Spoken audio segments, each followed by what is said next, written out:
में? Anjali? Yes sir. Okay बेटा, upload कर रहे हो ये रिकॉर्डिंग? हाँ जी सर, रेगुलरली कर देती हूँ मैं, कल की भी कर दी। ठीक है बेटा, ओके गुड, थैंक यू बेटा। सर ये कौन से यूट्यूब चैनल पर अपलोड हो रहा है? अंजलि बेटा, एक बार लिंक सेंड कर देना अगेन MS टीम में, और वहाँ भी शेयर कर देना अपने जो तुम्हारा व्हाट्सएप ग्रुप है, ठीक है? ओके सर, मैं सेंड कर देती हूँ अभी। ठीक है बेटा। लो, ये क्वेश्चन हमने किया था कल। मैं बेटा सॉरी, तुम्हें ये PDF शेयर नहीं कर पाया। आज मैं पक्का 100% शेयर कर दूंगा तुम्हें, ठीक है? मैं कल ऐसी काम में गिरा रहा।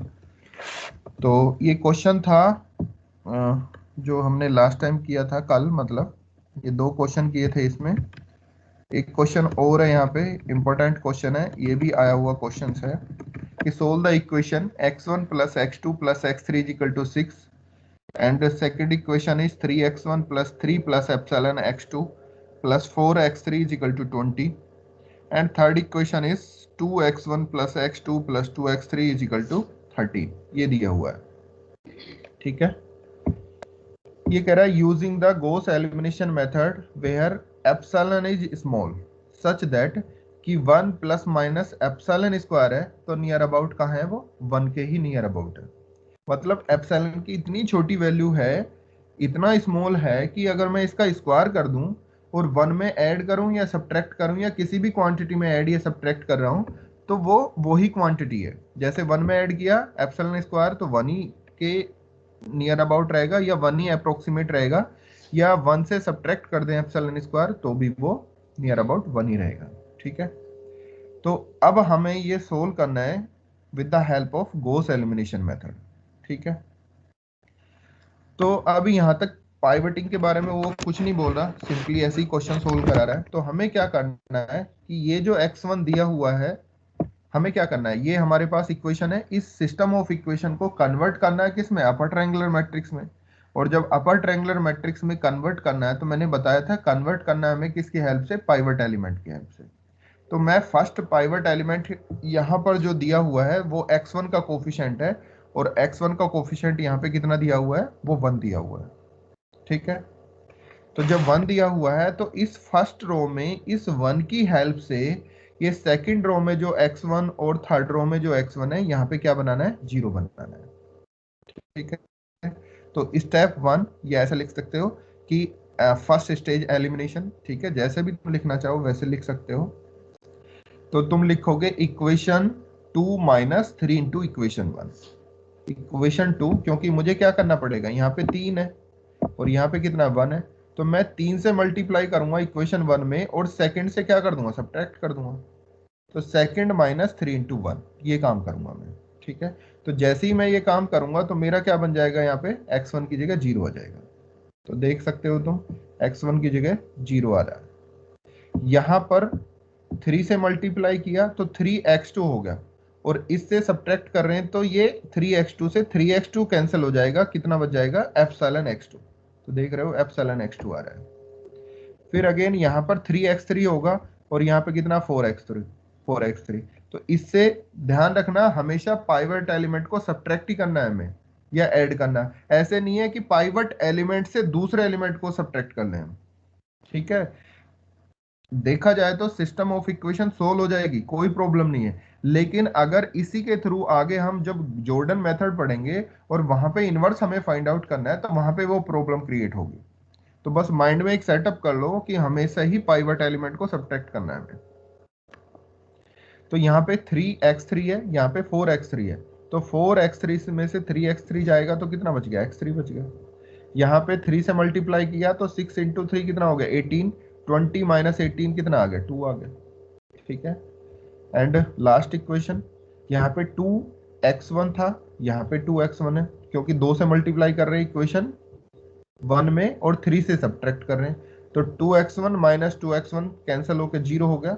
यहाँ पे x2 है, इधर कितना हो गया? 2x2 है, तो x2 माइनस 2x2 कितना आ गया? माइनस का x2, देख रहे हो माइनस x2 है। यहाँ पे 2x3 है, इधर 3x3 है, तो 3 माइनस 2 कितना आ गया? 1 ही आ गया, x3 आ गया। यहाँ पे 6 इंटू 2 12 हो गया, और 13 माइनस 12 इज इक्वल टू 1 आ गया। तो इस तरीके से हमारी ये क्या हो गया, रिड्यूस हो गया। अभी हमारा एक काम और बचा हुआ है कि इसको हमें जीरो बनाना है। ठीक है, इसको क्या बनाना है, जीरो बनाना है। तो अब तुम यहाँ पे देखो कि जो पाइवट एलिमेंट हमने क्या बताया था कि जो नॉन जीरो हो, ठीक है, नॉन जीरो एलिमेंट को हम पाइवट एलिमेंट बनाते हैं। लेकिन इसने लिखा है कि एप्सिलॉन इज वेरी स्मॉल और 1 plus minus epsilon square is equal to 1।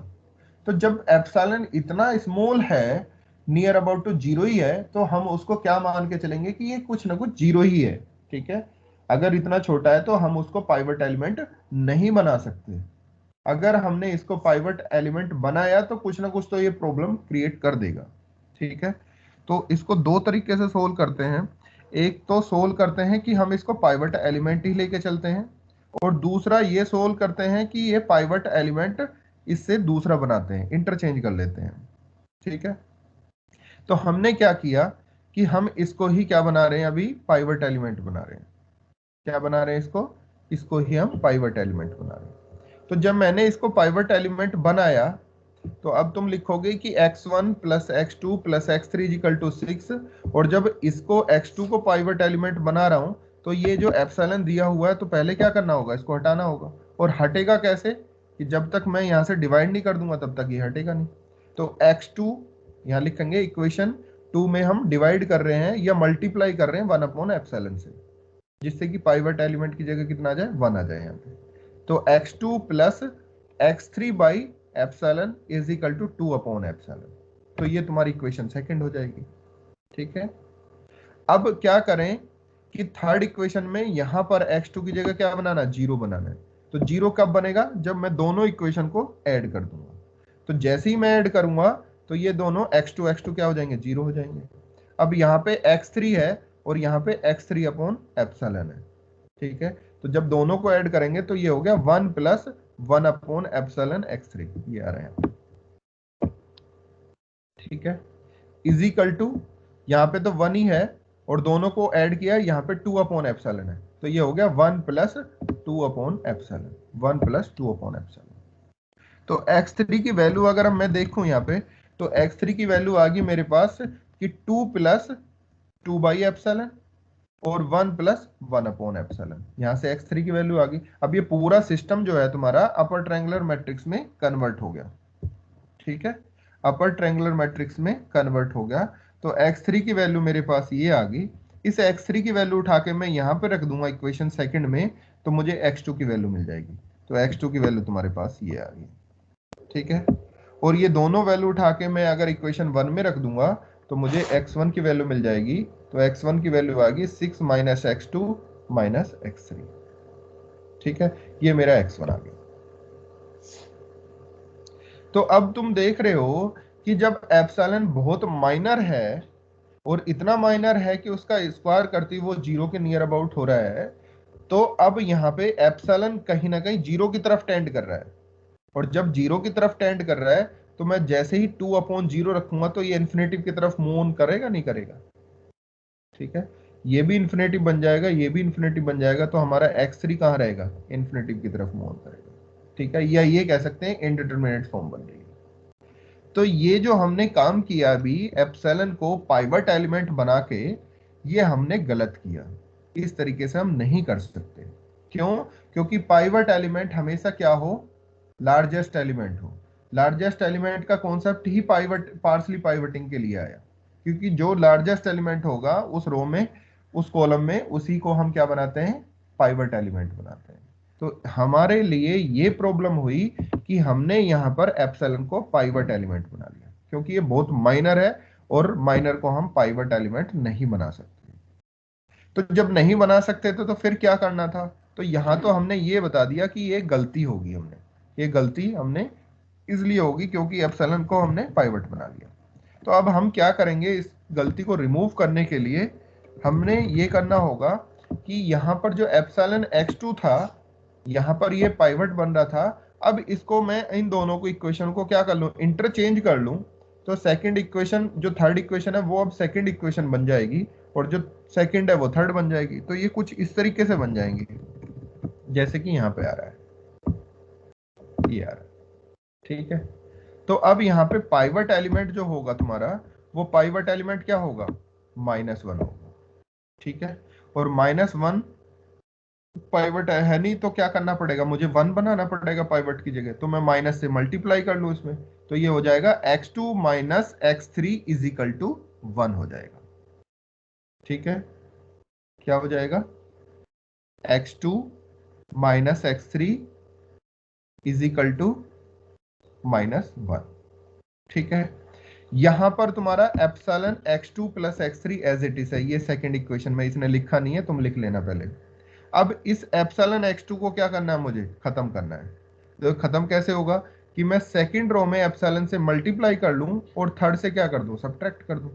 तो जैसे ही मैं सब्ट्रैक्ट करूंगा तो मेरा x2 से x2 कैंसिल हो जाएगा और बच कितना जाएगा कि यहां पर तो x3 है ही और यहां पर एप्सिलॉन है, तो सब्ट्रैक्ट कर रहे हैं और ये माइनस में था, तो ये 1 प्लस एप्सिलॉन x3 आएगा और इधर राइट साइड में 2 प्लस एप्सिलॉन आ जाएगा।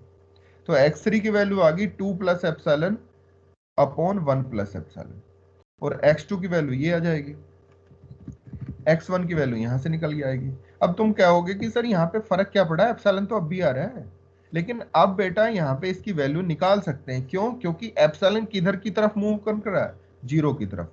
जैसे ही जीरो की तरफ मूव ऑन करेगा तो एप्सिलॉन ये भी जीरो हो गया, ये भी जीरो हो गया, और x3 की वैल्यू कितनी हो जाएगी, 2 हो जाएगी। लेकिन यहाँ पे प्रॉब्लम कर रहा है, ये 2 अपॉन एप्सिलॉन में है, ठीक है, 2 अपॉन एप्सिलॉन में, और एप्सिलॉन टेंडिंग टू जीरो है, तो ये इन्फिनेटिव की तरफ भागेगा, ठीक है। यहां भी इन्फिनेटिव की तरफ भाग रहा है, तो इंडिटरमिनेट फॉर्म बन जाएंगे, ठीक है। तो इसलिए ये प्रॉब्लम थी हमारे लिए कि एप्सिलॉन को हम पाइवट एलिमेंट नहीं बना सकते।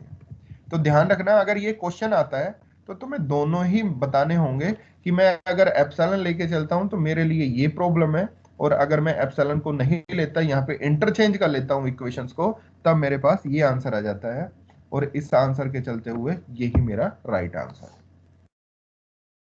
ठीक है। यहाँ पे किसी को कोई डाउट हो तो बताओ बेटा, ये इंपॉर्टेंट क्वेश्चन है, आया हुआ क्वेश्चन है किसी को कोई डाउट, अंजलि, गुड्डू, खुशी, कामना, नो सर। रिया। सर हाँ बेटा, सर अगर हम लोग पहले वाले इक्वेशन में एप्सिलॉन का एलसीएम लेके ले ले, अगर ऊपर और नीचे एलसीएम ले लेंगे तो एप्सिलॉन तो कट जाएगा ना सर। बेटा एलसीएम भी तो उसी का लिया जाता है जो नॉन जीरो हो, ठीक है। जो नॉन जीरो होगा तभी तो हमारा एलसीएम लिया जाएगा, जब ये जीरो की तरफ टेंड कर रहा है तब तो एलसीएम भी नहीं लिया जाएगा ना, ओके ठीक है। एलसीएम सर भी तो हम नॉन जीरो क्वांटिटी का ही ले सकते हैं ना। बट क्वेश्चन में एप्सिलॉन स्क्वायर 10 to 0 हो रहा है। वो ठीक है तुम्हारी बात, लेकिन एप्सिलॉन भी इतना ही माइनर है। एप्सिलॉन को तुमने रियल एनालिसिस में पढ़ा होगा, ये वही एप्सिलॉन की बात कर रहा है यहाँ पे, कि एप्सिलॉन की कोई फिक्स वैल्यू नहीं होती, ये नियर अबाउट टू जीरो है, और जीरो के नियर अबाउट की बात करें तो 0.00009 है। ये तुमने कहा कि मैं एप्सिलॉन की वैल्यू ये लेती हूँ, कुछ देर में अंजलि ये बोलती है नहीं सर मैं 0.0000009 बोलती हूँ, तो एप्सिलॉन की कोई फिक्स वैल्यू ही नहीं है। तो एप्सिलॉन तो जस्ट पॉजिटिव नंबर है एक, और जीरो के नियर अबाउट है। वो कितना जीरो के नियर अबाउट है, कौन कितना लेता है उसको, वो डिपेंड करता है हमारा, ठीक है। तो इसलिए हम इसको ये मान के चलेंगे कि वेरी वेरी स्मॉल है, नियर टू जीरो, जीरो तो नहीं है लेकिन near to zero, tending to zero. Limit तो पढ़ी है ना तुमने उसमें रियल एनालिसिस में, तो उसी का कॉन्सेप्ट यहाँ पे यूज हुआ है, ठीक है। Okay sir. और Yes, कोई sir. प्रॉब्लम बेटा किसी को?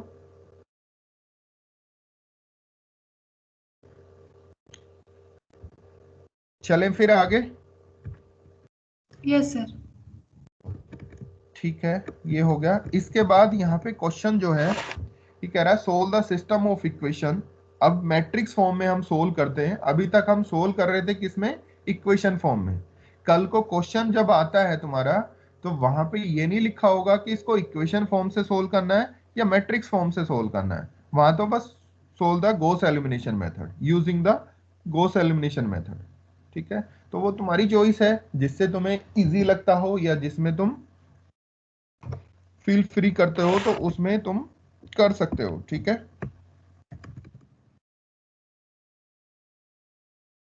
Solve the system of equation. यहाँ पे अब तक हम सोल्व जो कर रहे थे वो 3x3 का सिस्टम ऑफ इक्वेशन सोल्व कर रहे थे।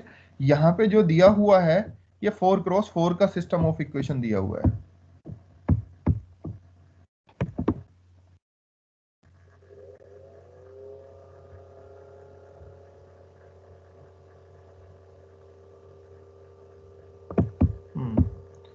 अब क्या दिया हुआ है, 4x4 का सिस्टम ऑफ इक्वेशन दिया हुआ है और ये कह रहा है कि सर यूजिंग द, इसमें हाँ बोलो।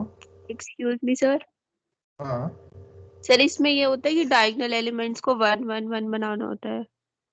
नहीं नहीं बेटा, वो जॉर्डन में आएगा। तो यहाँ पे क्या है, using the Gauss elimination method with the partially pivoting. ठीक है, विद द पार्शली पाइवटिंग। अब ध्यान रखना, जो पार्शली पाइवटिंग वाली डेफिनेशन पड़ी थी वो हमें यहाँ पे यूज करनी होगी। ठीक है, पार्शली पाइवटिंग की क्या डेफिनेशन थी, पार्शली पाइवटिंग की ये डेफिनेशन थी कि हम पाइवट एलिमेंट उसको बनाएंगे, अगर हम फर्स्ट रो में पाइवट एलिमेंट की बात करें फर्स्ट स्टेज पे, तो फर्स्ट कॉलम में उसको पाइवट एलिमेंट बनाएंगे जो फर्स्ट रो में मैक्सिमम एलिमेंट होगा विद मॉडुलस, फर्स्ट कॉलम में, सॉरी। तो अब यहाँ पे देखें 2 4 3 1 दिया हुआ है, 2 4 3 1 दिया हुआ है, तो विद मॉडुलस चेक करें तो भी हमारा ये पॉजिटिव क्वांटिटी है, तब भी हमारा पॉजिटिव ही रहेगा। तो अब यहाँ पे 4 इज द लार्जेस्ट एलिमेंट। तो अब इस 4 को क्या बनाना होगा मुझे, इस 4 को क्या बनाना होगा, पाइवट एलिमेंट बनाना होगा। क्यों, क्योंकि उसने वर्ड यूज किया हुआ है पार्शली पाइवटिंग। ध्यान रखना, बच्चे क्वेश्चन पेपर में सीधा सीधा लिखा रहता है विद पार्शली पाइवटिंग, लेकिन वो डायरेक्टली सोल्व कर जाते हैं। तो इस चीज को तुम्हें ध्यान रखना है, अगर पार्शली पाइवटिंग दिया हुआ है तो तुम्हें पार्शली पाइवटिंग से ही सोल्व करना है। ठीक है, चलो अब चलते हैं मैट्रिक्स फॉर्म में। अगर ये मैट्रिक्स दी हुई है तो इसको मैट्रिक्स फॉर्म से सोल्व कर दिया, अगर इक्वेशन भी दी हुई है तब भी उसको हम कन्वर्ट कर सकते हैं मैट्रिक्स फॉर्म में, और उससे मैट्रिक्स फॉर्म से हम सोल्व कर सकते हैं। जो अभी ये क्वेश्चन 3 हमने सोल्व किए थे, ये मैट्रिक्स से इक्वेशन बना के ही सोल्व कर दिए हमने। चाहे तो इसको मैट्रिक्स फॉर्म में भी कन्वर्ट करके सोल्व कर सकते हो। अगर तुम्हें मैट्रिक्स फॉर्म में सोल्व करना अच्छा लगेगा तो मैट्रिक्स फॉर्म से सोल्व कर देना। तो कोई हार्ड एंड फास्ट रूल नहीं है कि इक्वेशन दी हुई है तो इक्वेशन से ही सोल्व करना है उसको, नहीं, मैट्रिक्स से भी सोल्व कर सकते हो। तो सबसे पहले तो हमें क्या करना होगा, यहाँ पे ऑगमेंटेड मैट्रिक्स ए बी बनानी है। ये हमारी ए मैट्रिक्स है, A X equal to B type की मैट्रिक्स होती हैं। तो ये ए मैट्रिक्स है, ये तुम्हारा एक्स हो गया, और ये तुम्हारी बी मैट्रिक्स है। तो सबसे पहले तो हमें ए ऑगमेंटेड बी बनाना है। ठीक है, क्या बनाना है, ए ऑगमेंटेड बी बनाना है। तो ए ऑगमेंटेड बी जैसे ही बनाएंगे तो पहले तो हम ए लिखते हैं पूरे का पूरा, तो 2 1 1 -2 4 0 2 1 और 3 2 2 0 1 3 2 -1 ये लिखते हैं। और फिर यहाँ पे डॉटेड डॉटेड करके एक लाइन लगा देते हैं, या पूरी एक लाइन भी लिख सकते हो तुम, जैसे तुम्हें अच्छा लगे। 1 मिनट रुकना बेटा। हेलो, जीते रहे भाई, खुश रहे। नहीं आ रही लाइट तो चलेगी ना, पता नहीं यार, जानकारी नहीं। हाँ इधर भी गई हुई है यार। हाँ। चल ठीक है, मैं ले लूँ, क्लास क्लास चल रही थी अभी, उसके बाद कॉल करता हूँ। हाँ ठीक है, ठीक।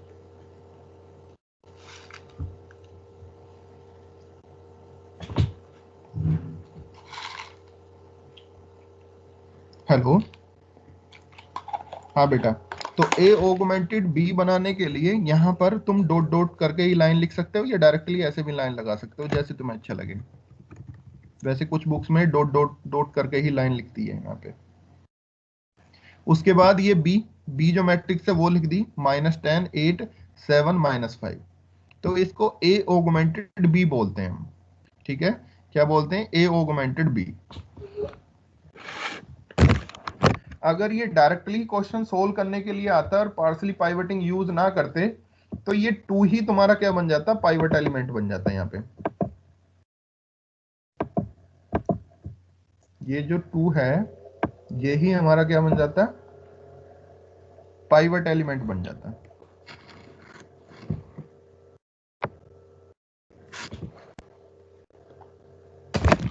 लेकिन अब इसने पार्सली पाइवटिंग यूज किया हुआ है, तो सबसे पहले तो हमें क्या करना है, पाइवट एलिमेंट सर्च करना है। तो लिखेंगे नाउ फाइंड द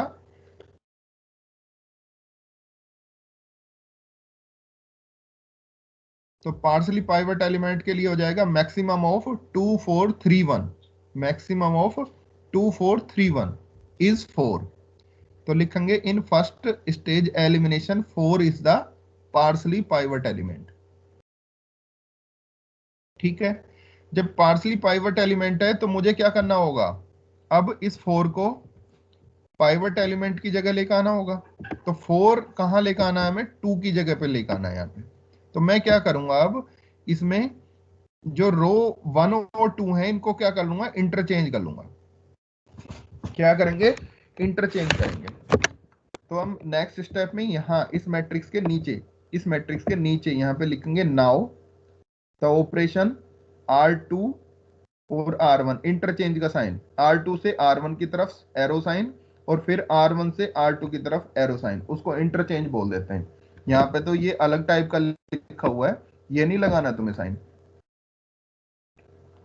ठीक है, R2 से R1 की तरफ एरो साइन, फिर R1 से R2 की तरफ एरो साइन, उसको इंटरचेंज बोलते हैं। कि वो दोनों जो रो हैं वो उनको क्या कर रहे हैं, हम इंटरचेंज कर रहे हैं। और इसके साथ साथ इंटरचेंज करने के साथ साथ एक ऑपरेशन और यूज कर लो यहाँ पे कि R1 की जगह अब हम क्या लिख रहे हैं, R1/4 लिख रहे हैं। क्यों लिख रहे हैं, क्योंकि पाइवट की जगह हमें क्या चाहिए, 1 चाहिए। ठीक है, तो ये क्वेश्चन मेरे साथ साथ तुम भी करते रहो अब इसको। तो जैसे ही मैं यहाँ पे अब क्या लिखूंगा, 4 से डिवाइड करके लिखूंगा इसको। क्या करूंगा, इसको 4 से डिवाइड करके। इसमें नहीं हुआ, तुम यहाँ पे 4 से डिवाइड करके लिखना है इसको। तो जैसे ही मैं 4 से डिवाइड करके लिखूंगा तो यहाँ पे आ जाएगा 1 0 1/2 1/4 एंड 2। ठीक है, और ये एज इट इज 2 1 1 -2 -10 3 2 2 0 7, ये एज इट इज 1 3 2 -1 -5, ये एज इट इज, इसमें कोई डिफरेंस नहीं है। ठीक है, अब यहाँ पे पाइवट एलिमेंट 4 भी बना लिया और उसकी जगह फिर अगेन 1 भी बना लिया हमने। अब हमें क्या करना है, डायगोनल एलिमेंट से नीचे के एलिमेंट्स को 0 बनाना है, क्योंकि अपर ट्रायंगुलर मैट्रिक्स में कन्वर्ट करना है। तो मुझे ये एलिमेंट, तीनों एलिमेंट क्या बनाने, 0 बनाने विद द हेल्प ऑफ 4। तो चूंकि 4 की जगह 1 आ चुका है, तो अब मैं क्या करूंगा, इस R2 में R2 की जगह तो लिखेंगे R2 टेंडिंग, टेंड का मतलब एरो साइन, और क्या है एरो साइन की जगह कि R2 में से -2 R1। जैसे यहाँ पे R2 -1/2 R1 लिख रहा है, तो इसलिए लिख रहा है अब क्योंकि इसने 4 से डिवाइड नहीं किया था। हमने पहले से ही हमने 4 से डिवाइड कर लिया। तो जब 4 से डिवाइड कर लिया तो यहाँ पे 1 आ चुका है, और जब 1 आ चुका है तो 2 से इसमें से इसको सब्ट्रैक्ट करना है। तो 0 बनाने के लिए मुझे क्या करना होगा, 2 से मल्टीप्लाई करना होगा। तो ये हो जाएगा R2 -2 R1। तो लिखेंगे R2 arrow R2 -2 R1। Similarly फिर R3 की जगह, अब तुम कहोगे कि सर ये आपने नया काम करवा दिया 4 से डिवाइड करके। बेटा नहीं, तो तुम इतने कंफ्यूज हो जाओगे कि जैसे R3 -3/R4 R1 करोगे कि डिवाइड भी करना मल्टीप्लाई भी करना, तो कंफ्यूजिंग में उससे क्या होगा, कैलकुलेशन तो बढ़ेगी, गलती होने के ज्यादा चांसेस हो जाते हैं। तो बेस्ट है, सबसे बढ़िया तरीका यह है कि इस पाइवट एलिमेंट की जगह 1 बना लो, और फिर क्या करना है, बस मल्टीप्लाई करना और सब्ट्रैक्ट करना। यहाँ पे क्या डिवाइड भी करना मल्टीप्लाई भी करना, तो कंफ्यूज हो जाओगे तुम, इसलिए मैंने 1 बनवा लिया पहले तुमसे। ठीक है, तो ये R3 की जगह हम लिखेंगे R3 -3 R1, क्योंकि यहाँ पे 1 है और यहाँ पे 3 है, तो 3 से हम सब्ट्रैक्ट कर लेंगे इसको। ठीक है, नेक्स्ट लास्ट में R4 की जगह लिखेंगे R4 -R1। तो जब ये ऑपरेशन तुम यूज करोगे और ऑपरेशन यूज करने के बाद तुम्हारे पास ये मैट्रिक्स कुछ इस तरीके से बन जाएगी। ठीक है, देखो कुछ इस तरीके से मैट्रिक्स बन रही होगी। कहाँ गया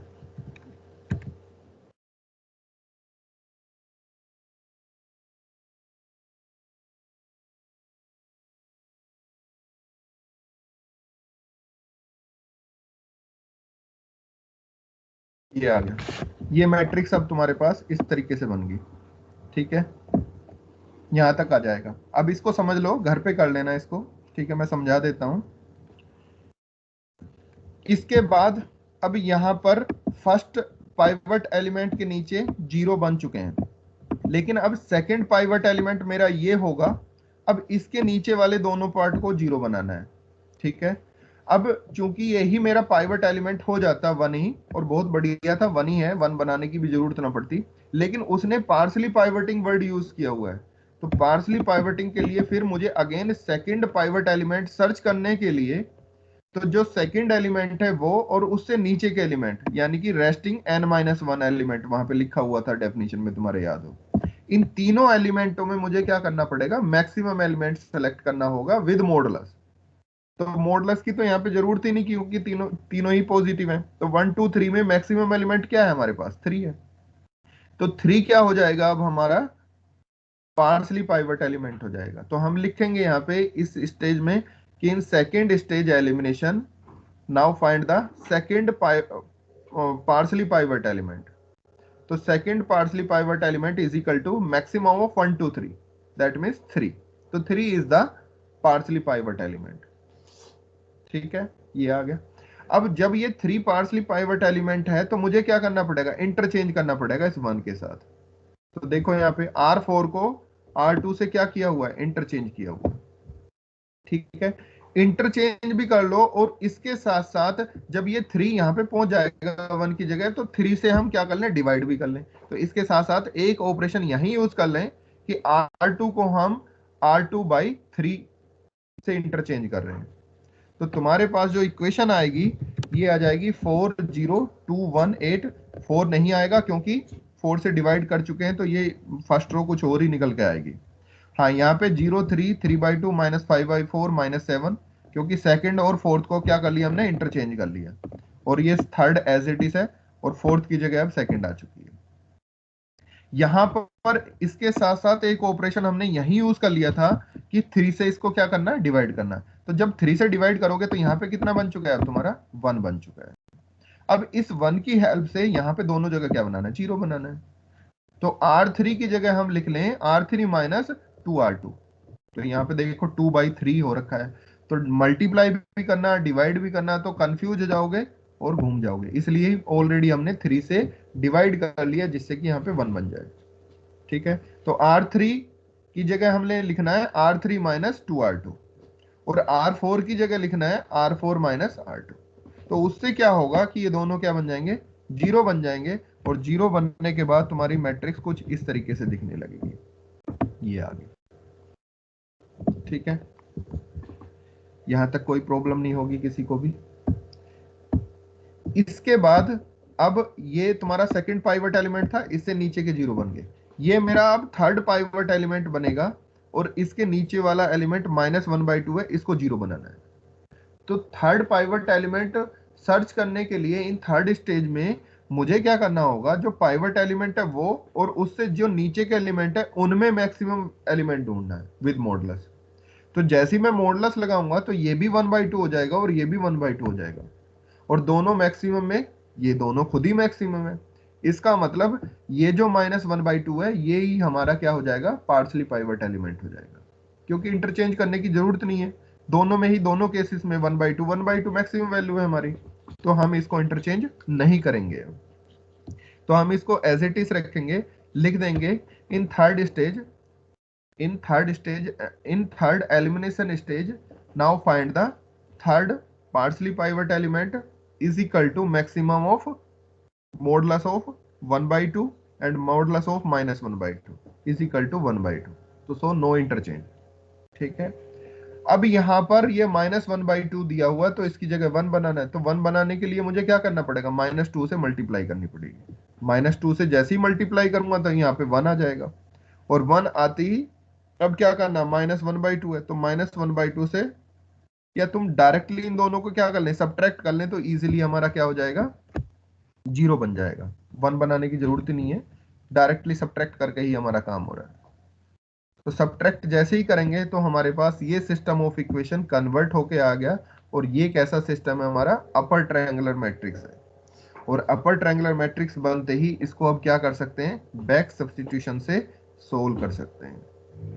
ठीक है, अब इसको मैट्रिक्स फॉर्म में लिखा हुआ है, अब इसको इक्वेशन फॉर्म में लिखोगे तो इक्वेशन फॉर्म में 4 × x1, 0 × x2, 2 × x3, 1 × x4 = 8, and second equation, third equation, fourth equation ऐसे बना लेना। ठीक है, अब जब बनाओगे तो लास्ट इक्वेशन है -13/6 x4 = -52/3। तो यहां से जब इसको सोल्व करोगे तो x4 की वैल्यू कितनी आ जाएगी तुम्हारी, 8 आ जाएगी। ठीक है, x4 की वैल्यू थर्ड इक्वेशन में पुट करोगे तो x3 की वैल्यू मिल जाएगी। x3 की वैल्यू और x4 की वैल्यू सेकंड इक्वेशन में पुट करोगे तो x2 की वैल्यू मिल जाएगी, और x2 x3 की वैल्यू फर्स्ट में पुट करोगे तो x1 की वैल्यू मिल जाएगी, और फाइनली तुम्हारे पास ये आंसर मिल जाएगा, ये सॉल्यूशन आ जाएगा। तो क्वेश्चन अगर गॉस एलिमिनेशन मेथड का क्वेश्चन आ रहा है तुम्हें सोल्व करने के लिए, तो 101% वो पार्शली पाइवटिंग से ही तुमसे पूछेगा। ठीक है, क्योंकि उसमें ये रिड्यूसिंग का तो काम है ही, अगर नॉर्मली उसने पूछ लिया तो रिड्यूस वहां भी हो रहा है, यहां भी हो रहा है, लेकिन पार्शली पाइवटिंग में एक नया काम करना पड़ जाता है हमें, कि हमें पार्शली पाइवट एलिमेंट सर्च करना है विद मॉडुलस लार्जेस्ट एलिमेंट। ठीक है, तो ये तुम्हारा गॉस एलिमिनेशन मेथड यहाँ पे कंप्लीट होता है। मैंने दोनों तरीके के क्वेश्चन करा दिए तुम्हें, इक्वेशन बेस्ड भी करा दिया, मैट्रिक्स फॉर्म में भी करा दिया, नॉर्मल भी करा दिया, पार्शली पाइवटिंग भी करा दिया। अब इसमें एक डेफिनेशन बचती है कंप्लीट पाइवटिंग की, तो वो डेफिनेशन हम कल देखेंगे। आज की क्लास को हम यहीं कंप्लीट करते हैं, क्योंकि बैटरी इसकी बिल्कुल डाउन हो चुकी है। ठीक है, मैं एक बार अब अपडेटेड अटेंडेंस ले देता हूँ कि जो बच्चे बाद में ऐड हुए हैं। आज लाइट नहीं है मेरे, -हाफ की जगह -हाफ डाउन हो चुकी है। हाँ बेटा बोलो बोलो, क्या था, -हाफ की जगह क्या कर, एक एलिमेंट -1/3 होता, तो -1/3 होता ना पाइवट एलिमेंट। -1/3 क्यों होता, क्योंकि ये 0.5 है, वो कितना हो जाता, 0.3 होता, तो 0.5 इज द लार्जेस्ट एलिमेंट ना। मॉडुलस चेक करना बेटा, विद मॉडुलस, तो माइनस साइन तो ऑलरेडी ये पॉजिटिव में कन्वर्ट हो जाएगा ना। एक तरफ -1/2 है, दूसरी तरफ -1/3 है, विद मॉडुलस चेक करेंगे तो 1/2 1/3, और इसमें मैक्सिमम एलिमेंट क्या हुआ हमारा, 1/2। ओके ठीक है, sir, okay model, okay. Modulus check करना है। देखो ना यहाँ पे ये डेफिनेशन जब मैं पढ़ाता हूँ ना, उस टाइम तुम थोड़ा सा ध्यान नहीं देते हो, अगर वहीं थोड़ा ध्यान दो तो ये प्रॉब्लम ना क्रिएट हो। ये देखो यहाँ पे ये लिखा है, first pivot by interchanging the first equation with the equation, ये कह रहा है the first column is search for the largest element in magnitude. ठीक है, इन मैग्नीट्यूड लार्जेस्ट एलिमेंट को सर्च करना है हमें, और जहां मिल गया उसको हमें क्या करना है, ये रहा ना, first pivot by the interchanging the first equation with the equation having the largest element in magnitude. उस इक्वेशन के साथ उसको इंटरचेंज कर लेंगे जहां पर हमें क्या मिला है, लार्जेस्ट एलिमेंट मिला है। ठीक है, और कोई डाउट, इस क्वेश्चन को अब घर जाके एक बार खुद से करके देखना, अगर नहीं आता फिर भी समझ में, तो कल फिर मैं करा दूंगा इसको अगेन। ठीक है, आज थोड़ा सा मैंने जल्दबाजी में बता दिया, मैं मानता हूं, क्योंकि इसमें स्टेप तुमसे ही कराने थे मुझे, तभी तुम इसको कर पाते हैं, लेकिन मेरी भी थोड़ी सी मजबूरी है कि बैटरी है नहीं है, बिल्कुल डाउन जा रही है।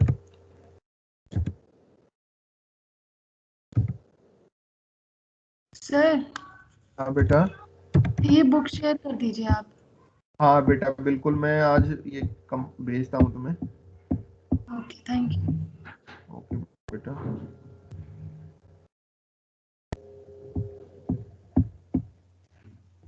ठीक है बेटा, लीव कर सकते हो।